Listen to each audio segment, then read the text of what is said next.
जो बोले सो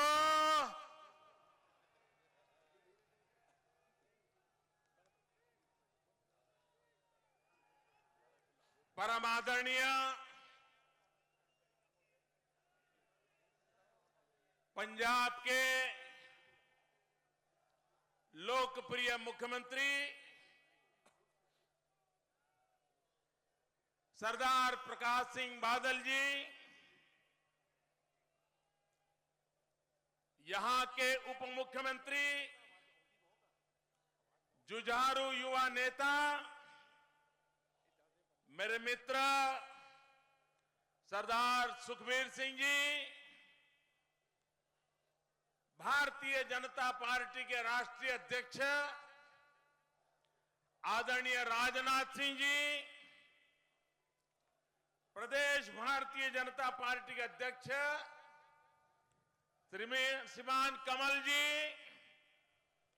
यहां के प्रभारी हिमाचल के पूर्व मुख्यमंत्री श्रीमान शांता कुमार जी, मंच पर विराजमान शिरोमणि अकाली दल एवं भारतीय जनता पार्टी के सभी वरिष्ठ नेतागण और विशाल संख्या में पधारे हुए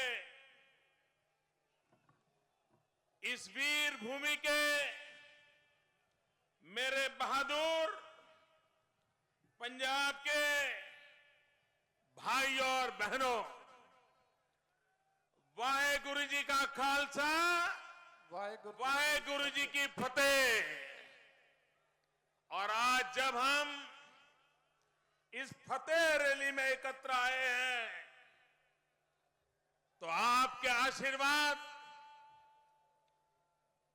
न सिर्फ राजनीतिक फतेह के लिए, लेकिन हमारी भारत मां विश्व गुरु बने, ये सिद्धि प्राप्त होने के लिए ये फतेह रैली में आपके आशीर्वाद बहुत बड़ी ताकत बन करके उभरने वाले हैं। भाइयों बहनों, पंजाब के साथ मेरा विशेष नाता रहा है, गुजरात का विशेष नाता रहा है।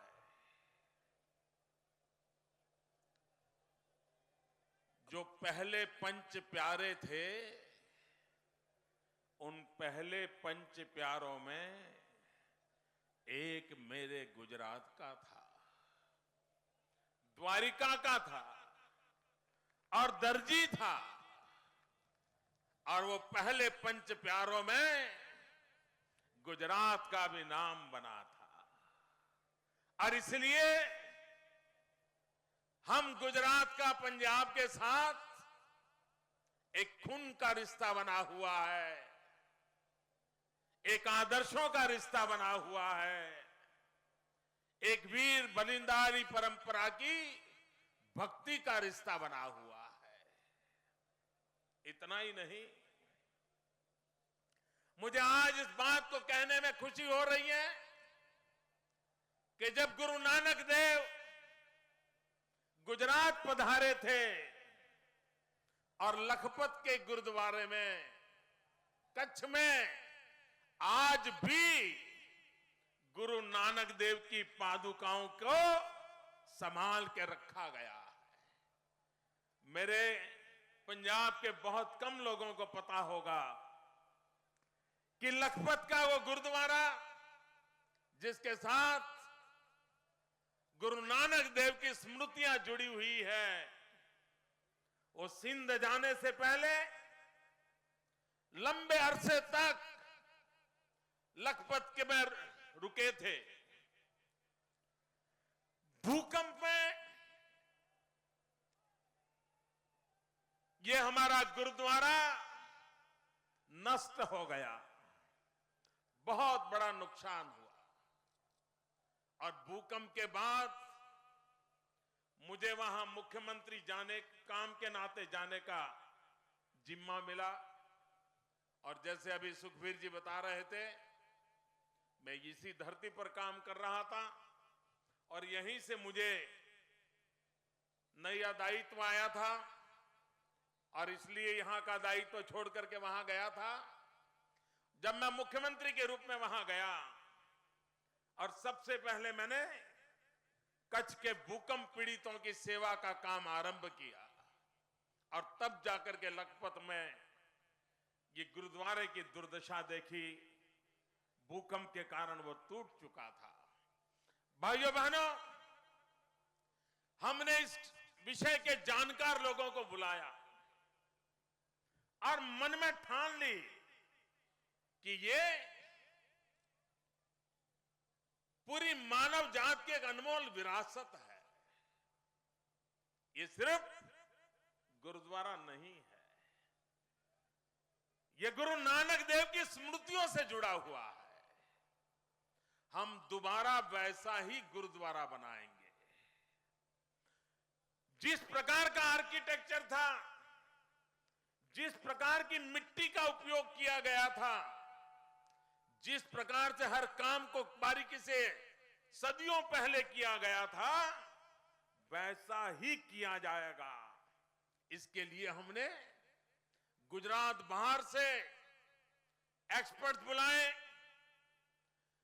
उस समय की उस प्रकार की मिट्टी कैसे प्राप्त हो सकती है उसका संशोधन किया और भाइयों बहनों, वैसा ही गुरुद्वारा हमने पुनः निर्माण किया और आज उसको दुनिया की विरासत के अंदर स्थान मिला है। एक ग्लोबल हेरिटेज के रूप में उसको माना जाता है। बोले सो निहाल। भाइयों बहनों, मेरा कच्छ ये तो रेगिस्तान रहा है, बंजर भूमि है, पानी भी नहीं है। वो दिन थे, लेकिन यही पंजाब से मेरे किसान भाई बहन उस लखपत के इलाके में आकर के बसे और आज भी उन मेरे पंजाब से आए हुए सिख किसान भाइयों बहनों की पुरुषार्थ से पाकिस्तान की सीमा का वो मेरा इलाका आज हरा भरा बन गया है। पूरी हरियाली है, वहां खेत लहलहाते दिखाई दे रहे हैं। भाइयों बहनों, कुछ लोग अपप्रचार कर रहे हैं, झूठ फैला रहे हैं, विश्व भर में फैले हुए हमारे सिख भाइयों बहनों को गुमराह करने का प्रयास कर रहे हैं। मैं आज इस पवित्र धरती से आवाहन करता हूं, घोषणा करता हूं, भाइयों बहनों, गुजरात पर जितना अधिकार नरेंद्र मोदी का है, उतना ही अधिकार हर हिंदुस्तानी का है। हर हिंदुस्तानी का अधिकार है। भाइयों बहनों, बादल साहब हमारे यहां कृषि महोत्सव का उद्घाटन करने के लिए आए थे और कच्छ के अंदर किसान जो है हमारे सरदार, वो सारे सिख किसान बादल साहब से मिलने आए थे। उन्होंने हर एक के साथ व्यक्तिगत बात की थी और भाइयों बहनों, वो झूठ का पुलिंदा जो चल रहा था उसकी हवा निकल गई थी। और भाइयों बहनों, मैं विश्वास दिलाना चाहता हूं कि कच्छ की धरती पर और गुजरात की धरती पर खेती के काम में लगा हुआ मेरा कोई भी सिख भाई, उसको कभी भी गुजरात छोड़ने की नौबत नहीं आएगी। इतना ही नहीं, अगर कोई अफसर गलती करेगा वो अफसर जाएगा, लेकिन मेरा सिख किसान गुजरात से नहीं जाएगा। ये मैंने पहले से तय किया हुआ है और आज मैं दोबारा द्वारा उसकी घोषणा करता हूं। भाइयों बहनों, झूठ फैलाने वाले, लोगों को गुमराह करने वाले देश की एकता को बहुत बड़ा नुकसान करते हैं। हमारा देश विविधताओं से भरा हुआ है। हर जाति के, हर कौम के, हर पहनवेश के, हर भाषा के लोग ये हिंदुस्तान बनाते हैं। और इसलिए आज से तो हिमाचल, कश्मीर से कन्याकुमारी, ये देश एक है। यहां का जन जन एक है और यहां के जन जन का अधिकार हर भूमि के क्षेत्र पर है। इस भाव को लेकर के चलने वाले हम लोग हैं। भाइयों बहनों, आज भी विश्व भर में दो समाज फैले हुए हैं। दुनिया के किसी भी देश में जाइए, आपको वहां हमारा सिख परिवार मिलेगा और साथ साथ कोई न कोई गुजराती परिवार भी मिलेगा। पूरे विश्व में गुजराती और सिख कंधे से कंधा मिलाकर के रह रहे हैं। कंधे से कंधा मिलाकर विकास और प्रगति की राह पर चल रहे हैं। इसलिए भाइयों बहनों, जो लोग इस प्रकार से गुमराह करने की कोशिश कर रहे हैं, उनसे हमें जागरूक रहने की आवश्यकता है। और भाइयों बहनों, पंजाब की धरती पर शिरोमणि अकाली दल और भारतीय जनता पार्टी का गठबंधन, ये गठबंधन सिर्फ राजनीतिक गठबंधन नहीं है। ये चुनाव लड़ने के लिए व्यवस्था नहीं है। ये सरकार चलाने के लिए का कारोबार नहीं है। भाइयों बहनों, पंजाब की धरती पर शिरोमणि अकाली दल और भारतीय जनता पार्टी का ये गठबंधन यहां की सामाजिक एकता का भी गठबंधन है। हिंदू और सिख की एकता का प्रतीक है। और कांग्रेस को यही तो परेशानी है कि भाजपा और शिरोमणि अकाली दल के कारण बांटो और राज करो, ये जो कांग्रेस के खेल चलते रहे हैं, ये खेल पंजाब की धरती पर पूरी तरह प्रकाश सिंह बादल के नेतृत्व में विफल गए हैं। ये एकता हमने प्रस्थापित की है। ये एकता का प्रतीक है। भाइयों बहनों, मैं पंजाब की जनता को एक विशेष रूप से अभिनंदन करना चाहता हूं, क्योंकि पंजाब में सालों से एक परंपरा रही कि 5 साल कांग्रेस की सरकार और बाद में 5 साल हमारी सरकार। और लोग ये मान के ही चलते थे कि हर 5 साल के बाद बदलाव आता है। लेकिन पंजाब की जनता ने प्रकाश सिंह बादल में भरोसा किया, विकास की राजनीति में भरोसा किया, विकास के महात्म्य को स्वीकार किया और उस परंपरा को तोड़ करके दूसरी बार यहां पर भाजपा और अकाली दल की सरकार बनाई। इसलिए आपने विकास को जो वोट दिया है, प्रगति में विश्वास किया है, इसके लिए मैं आज पंजाब की वीर भूमि में बहादुर मेरे किसान यहां के भाइयों बहनों का हृदय से अभिनंदन करता हूं, मैं उनका अभिवादन करता हूं। भाइयों बहनों, पंजाब तक सीमित नहीं है।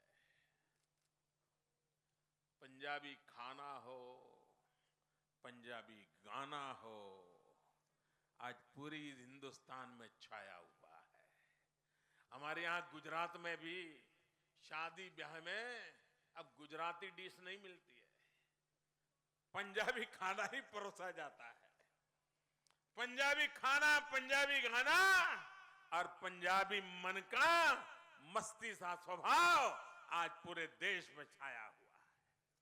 ये वीरों की भूमि है, बलिदान की भूमि है। और भाइयों बहनों, अभी बादल साहब ने लाला लाजपत राय जी को याद किया था। इसी जिले से जुड़े हुए थे, इसी भूमि से जुड़े हुए थे लाला जी। और लाला लाजपत राय जी के 150 वर्ष होने वाले हैं। लेकिन भाइयों बहनों, हिंदुस्तान में कांग्रेस के पास आजादी के लड़ने वाले मरने वाले लोग, कांग्रेस के दफ्तर में उनका नाम नहीं होता है। एक ही परिवार से सब जुड़ा हुआ है। उनको लाला लाजपत राय को याद करने की फुर्सत नहीं होती है, प्रकाश सिंह बादल को फुर्सत होती है। यही तो हमारी देश के प्रति, देश के महापुरुषों के प्रति श्रद्धा व्यक्त करने की परंपरा की अभिव्यक्ति है। भाइयों बहनों,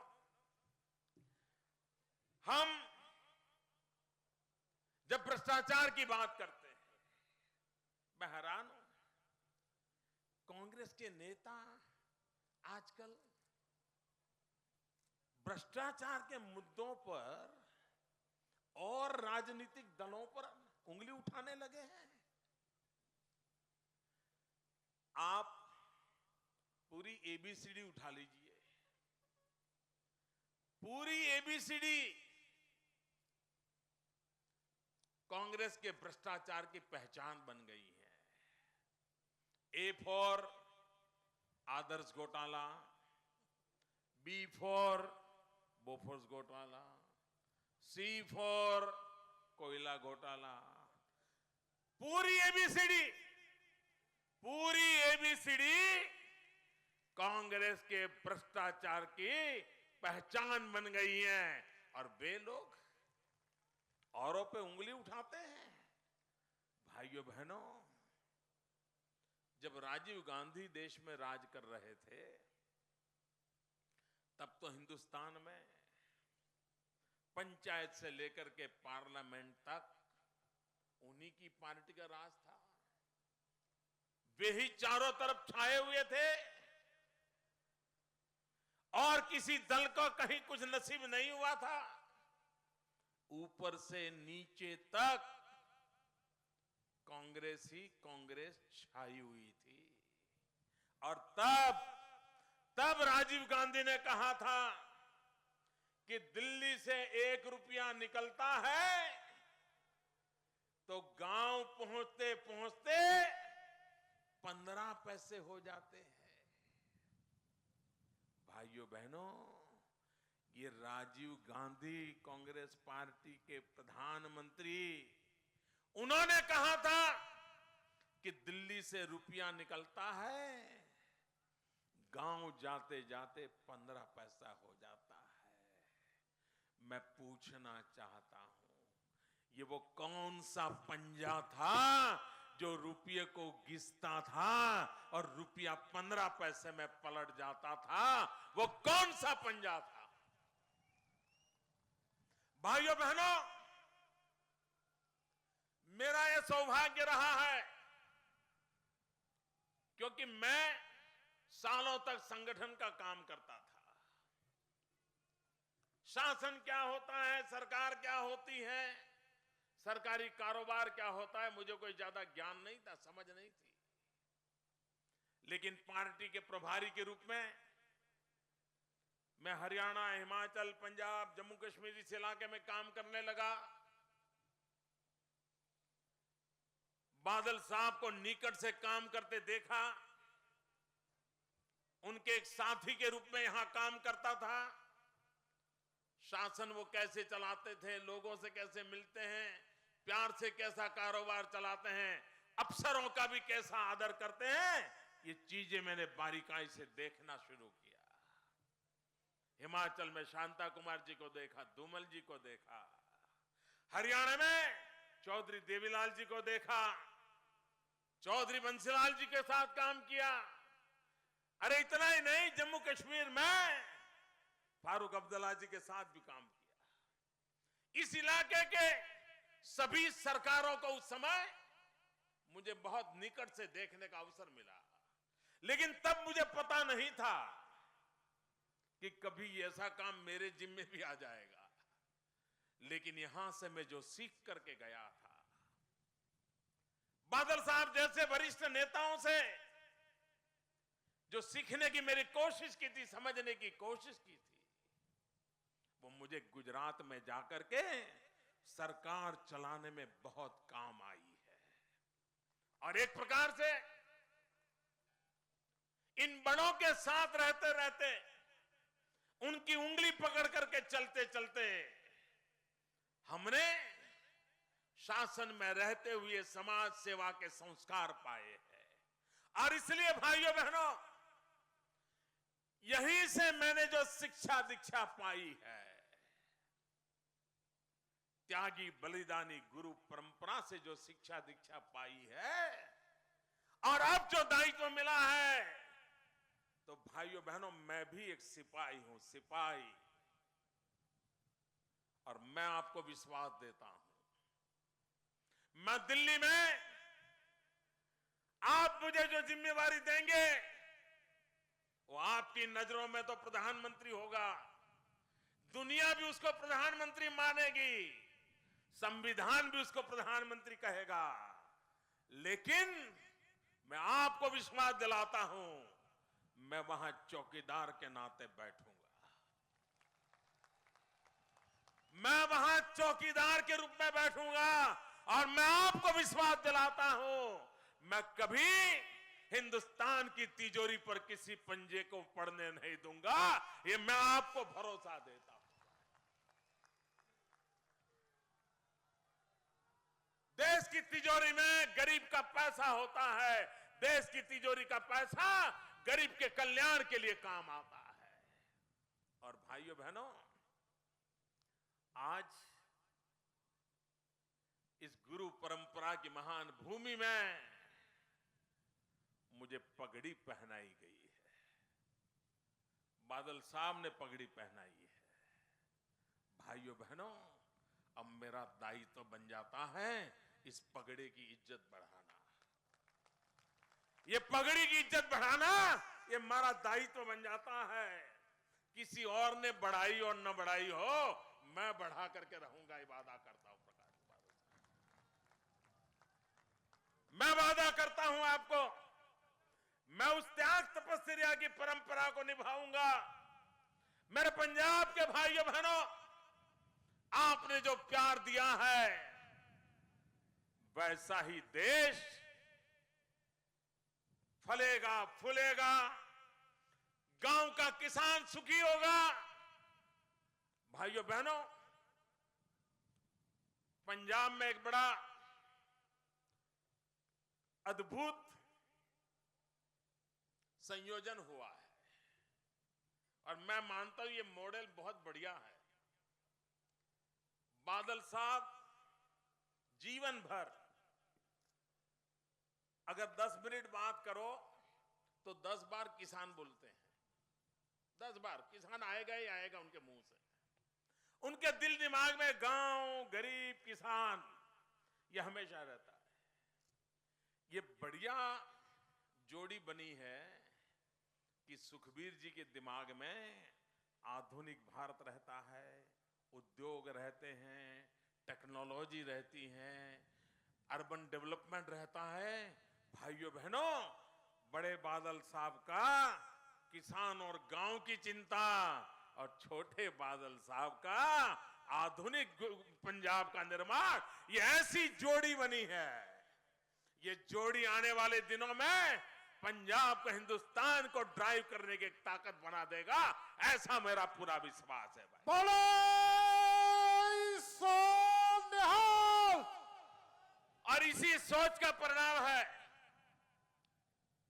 कि अभी यहीं पर देश भर के उद्योगपतियों को बुला करके एक सफलतापूर्वक इन्वेस्टमेंट का प्रयास किया गया। कल तक किसानी में लगे हुए लोगों को एक नया, और ये नौजवानों के लिए आशा का किरण बनेगा। तो दूसरी तरफ एक बहुत ही उत्तम प्रकार का किसान मेला लगा करके हमारी कृषि आधुनिक कैसे बने, उसकी चिंता भी बड़े बादल साहब ने की।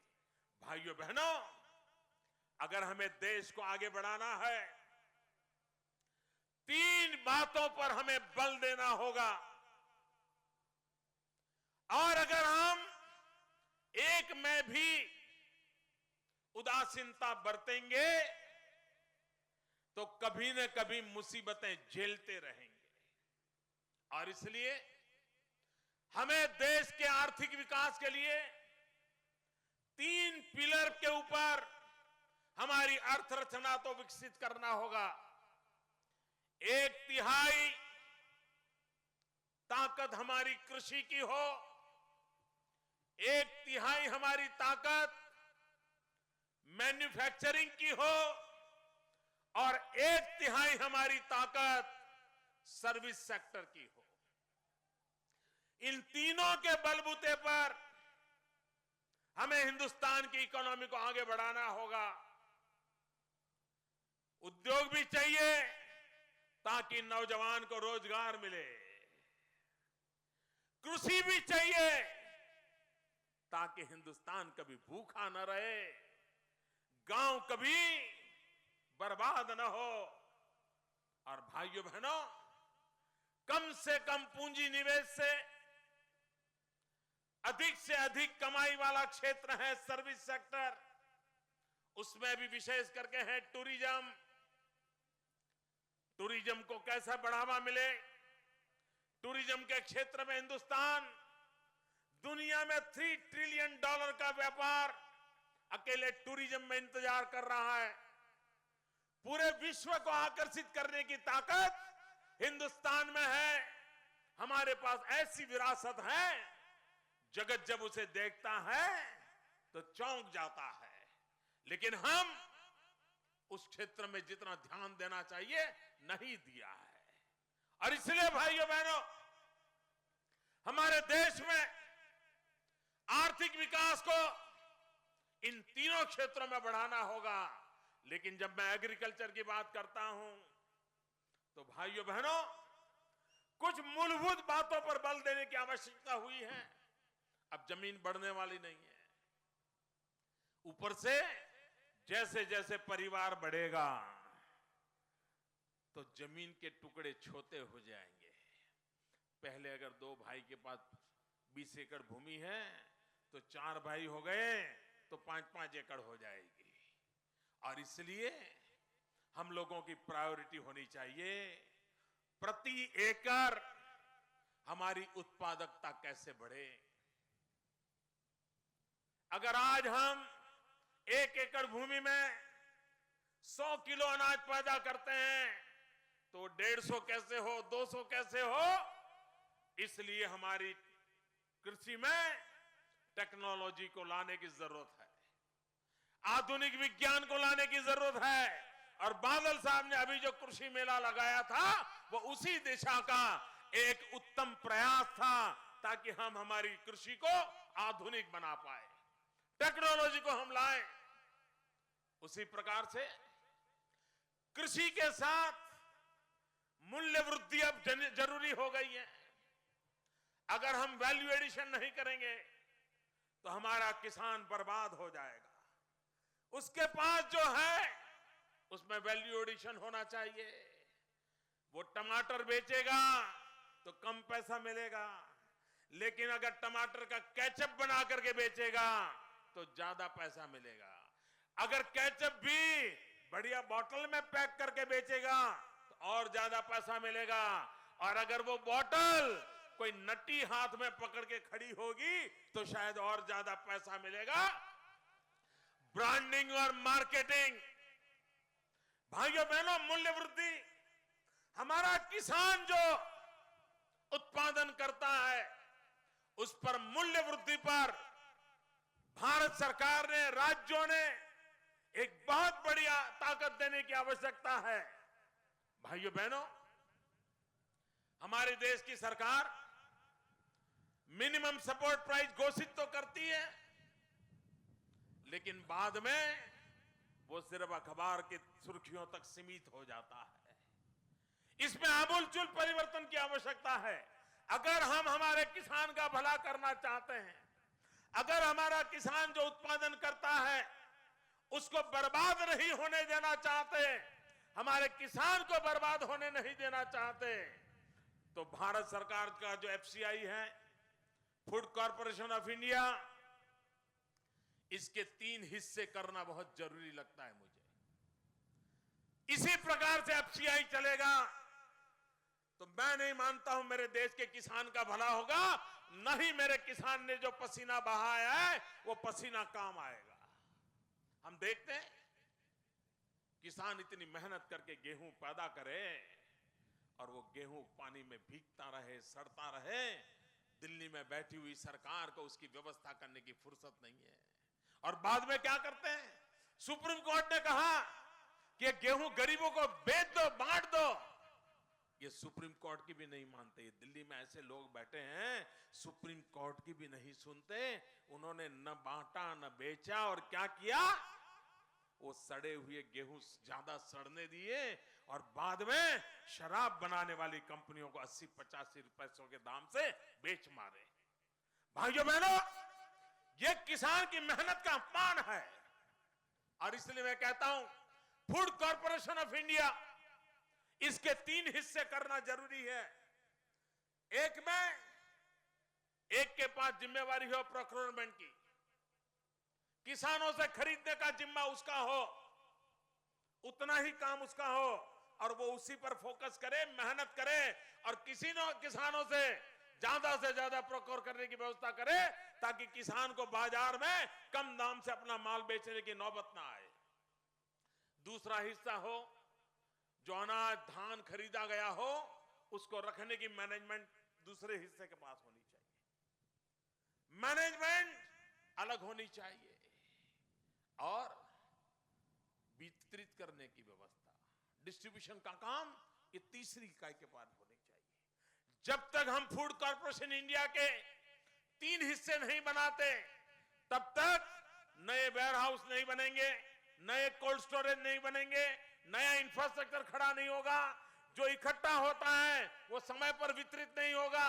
जिस गरीब के घर में वो अनाज पहुंचना चाहिए वो पहुंचेगा नहीं और गरीब भूखा का भूखा रहेगा, अनाज सड़ता रहेगा, किसान को दाम मिलेंगे नहीं। ये विपरीत व्यवस्था को बदलना चाहिए और इसके लिए भारतीय जनता पार्टी एनडीए की सरकार उस दिशा में आगे वाली है।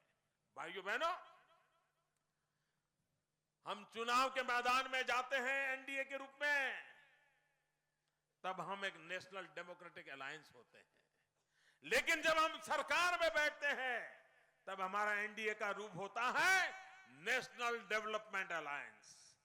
चुनाव के मैदान में एनडीए नेशनल डेमोक्रेटिक अलायंस के रूप में जाता है, सरकार में एनडीए नेशनल डेवलपमेंट अलायंस के रूप में काम करता है, क्योंकि हमारा एक ही मकसद है, विकास। विकास के बिना भाइयों बहनों हम कभी भी प्रयोग नहीं कर सकते। भाइयों बहनों, ये हमारा इलाका चाहे हिमाचल हो, हरियाणा हो, पंजाब हो, इधर राजस्थान का इलाका हो, ये हमारी वीर भूमि है। कोई परिवार ऐसा नहीं होगा जिसके परिवार में से कभी न कभी किसी ने सेना में सेवा न की हो, युद्ध की भूमि में जाने का अवसर न आया हो, मां भारती की रक्षा न की हो। ऐसे गांव, ऐसे परिवार बहुत कम मिलेंगे। भाइयों बहनों, हमारे सेना के जवानों की एक मांग रही है 1 रैंक 1 पेंशन, और ये दिल्ली में बैठी हुई सरकार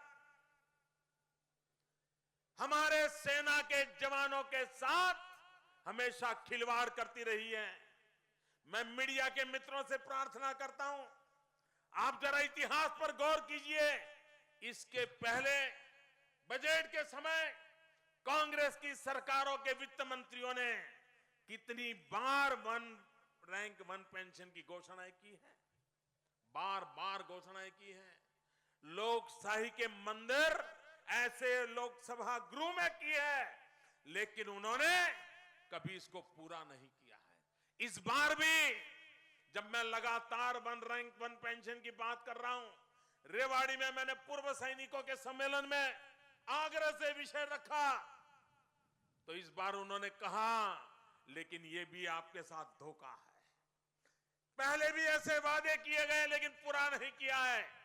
और इसलिए मैं सेना के पूर्व जवानों से आगाह करता हूं कि कांग्रेस पार्टी ईमानदार होती तो 2004 से लेकर के 2014 तक 10-10 बजट रखने का उनको मौका मिला है, लेकिन उन्होंने इस काम को पूरा नहीं किया है। और इसलिए भाइयों बहनों, अटल बिहारी वाजपेयी अगर 2004 में उनकी सरकार बन गई होती, मैं दावे से कहता हूं 1 रैंक 1 पेंशन का काम पूरा हो गया होता। और ये काम देशभक्तों से हाथों ही होना है, और इसलिए काम हमारी सरकार ही कर पाएगी। इन्होंने झूठे वादे किए हैं। भाइयों बहनों, ये कांग्रेस पार्टी लोगों की आंख में धूल झोंकने में माहिर है।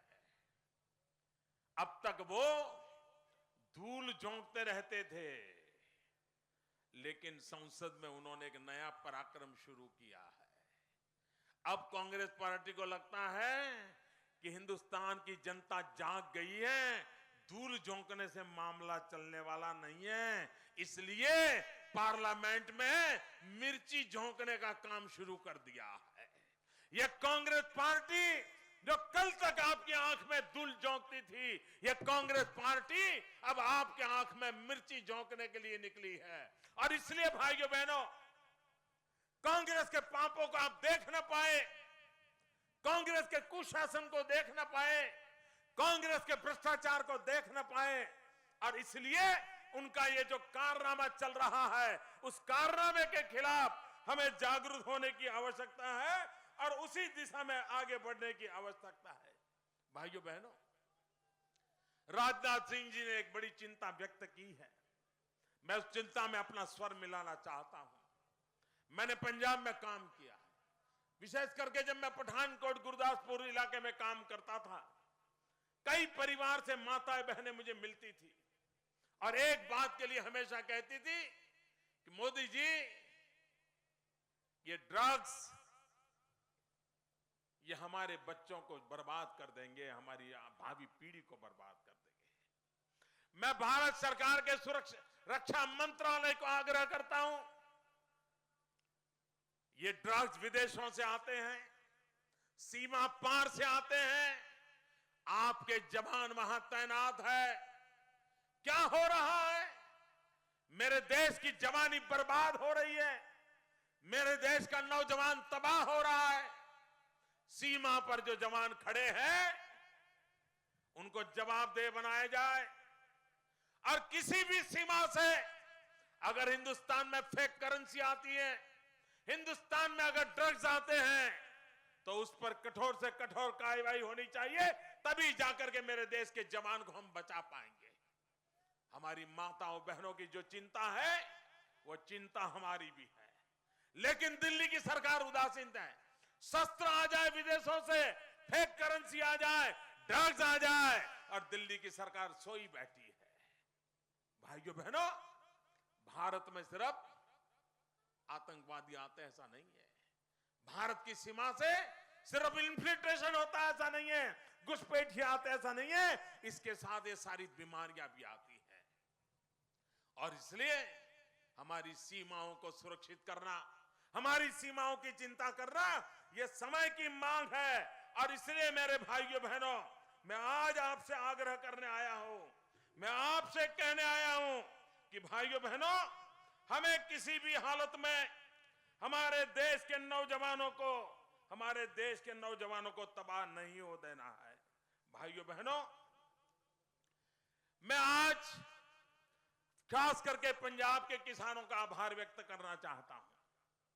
गुजरात में हम देश की एकता के लिए जीवन खपा देने वाले सरदार वल्लभ भाई पटेल की स्मृति में दुनिया के सबसे ऊंचा स्टैच्यू ऑफ यूनिटी बनाने जा रहे हैं। उस स्टैच्यू ऑफ यूनिटी में हमने देश की एकता के प्रतीक के रूप में हिंदुस्तान के हर गांव से किसानों से लोहा संग्रह का कार्यक्रम किया। हर गांव से किसानों से कहा कि खेत में उपयोग में आए हुए औजार का, लोहार का टुकड़ा हमें गिफ्ट में दीजिए, उसी को मेल्ट कर करके इस बड़े प्रोजेक्ट में हम लगाएंगे। मैं बादल साहब का आभारी हूं कि इस प्रोजेक्ट की शुरुआत पंजाब में उन्होंने अपने गांव से की थी और अपने गांव से हमें एक लोहा भेजा था और बाद में पूरे पंजाब ने ये स्टैच्यू ऑफ यूनिटी के काम में हमें जो सहयोग किया है, गांव-गांव ने किया है, किसानों ने किया है, मैं उनका बहुत बहुत आभार व्यक्त करता हूं। भाइयों बहनों, आपने मेरा सम्मान दिया है और जब आज पंजाब से आशीर्वाद लेकर के मैं जा रहा हूं तब मैं इतना ही कहूंगा, देह शिवा बर मोहे इहे, देह शिवा बर मोहे इहे, शुभ कर्णम ते कबहू न टरू, शुभ कर्मन ते कबहू न टरू। इसी एक मंत्र के साथ मेरे साथ बोलेंगे, भारत माता की।